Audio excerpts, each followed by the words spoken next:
EQs and what they do. Let's use the full-length word for what an EQ stands for is equalizer.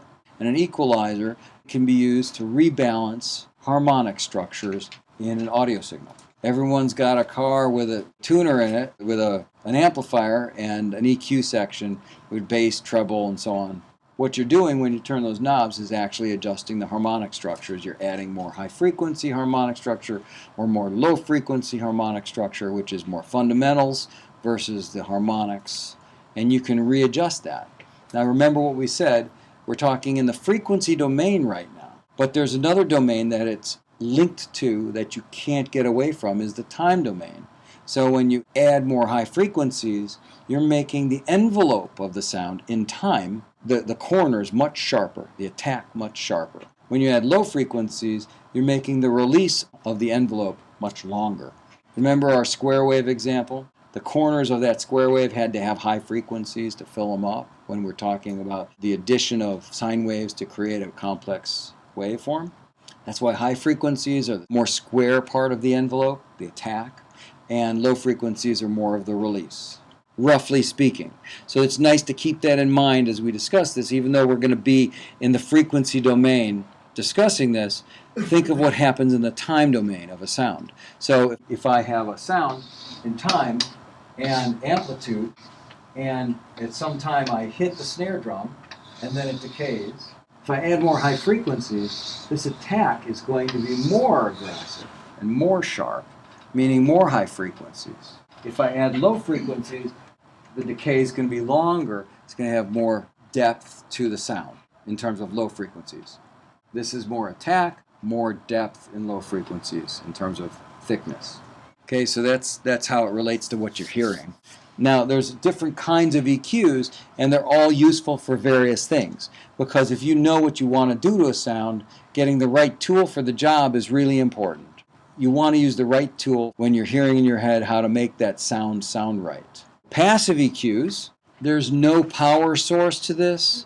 It's all passive elements, a resistor and a capacitor put in a circuit can create this kind of a roll-off. And you can make this resistor variable which moves this frequency back and forth.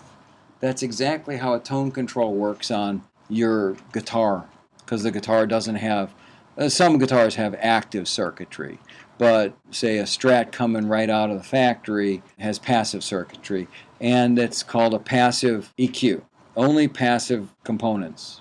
Active EQs, on the other hand, have amplifiers. This is only cuts in passive. It cuts frequencies, which makes you think that there's more low frequencies. Because you always have to remember this, and I probably should have made a card for it. This is sort of a fundamental principle. When you're mixing something or EQing something or listening to something, you have to have a frame of reference to know where the frequencies are. If we're talking about all even frequencies at all even volumes, then you remove high frequencies, all of a sudden it appears that you've added low frequencies. You can look at it in both ways. It's kind of like when you're mixing, and instead of turning the vocal up, you turn the music down. It has the same effect.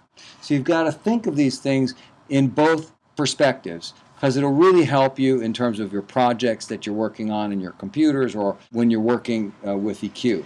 So instead of adding, sometimes you remove to get the same effect. In fact, I almost encourage removal rather than adding, because people tend to just add until everything's out of control and distorted. Uses of EQs. General use of what an EQ can be used for. It can be used as a corrective device to fix or restore a sound that was recorded poorly, compensate for bad recording, restore a frequency balance that wasn't recorded well. If I'm doing my own recording, I never really have to do that because I don't record it unless it sounds right. But many times I'm sent stuff from people that have recorded in different environments. They think it sounds great, and when I hear it in my room, I realize how deficient it is. So I use EQ to try to correct what they are missing. And my favorite way to use EQ is to enhance a sound, make it sound better, or create an effect. So when I say make it sound better, what do I mean? If you think of spectrums, when you bring more fundamental in, you hear more pitch. When you bring more harmonic structure in, you hear more quality of the sound. So the cymbal sounds more like a cymbal. The acoustic guitar sounds more like an acoustic guitar. So when you brighten something, add a little high frequency, your piano sounds more lifelike in the recording. Those are important things to remember when you're using EQ, and the tendency, especially if you're not really experienced at EQ, the tendency is to over EQ and to over add because, yeah, it sounds better, so 1 dB of 7 kilohertz sounds good, maybe 2 dB sounds better. Wait a minute, 3 dB sounds even better. And pretty soon you've really twisted the sound out of shape. Even though it sounds really good soloed, it'll be really difficult to make it match in with any other sound in your mix. And you're really twisting it out of reality.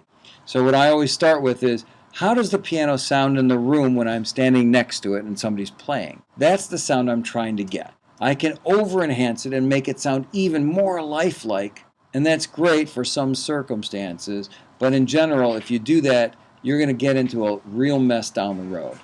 You can always add more. You can always take away. So I try to be very gentle and very consistently controlled with how much I EQ.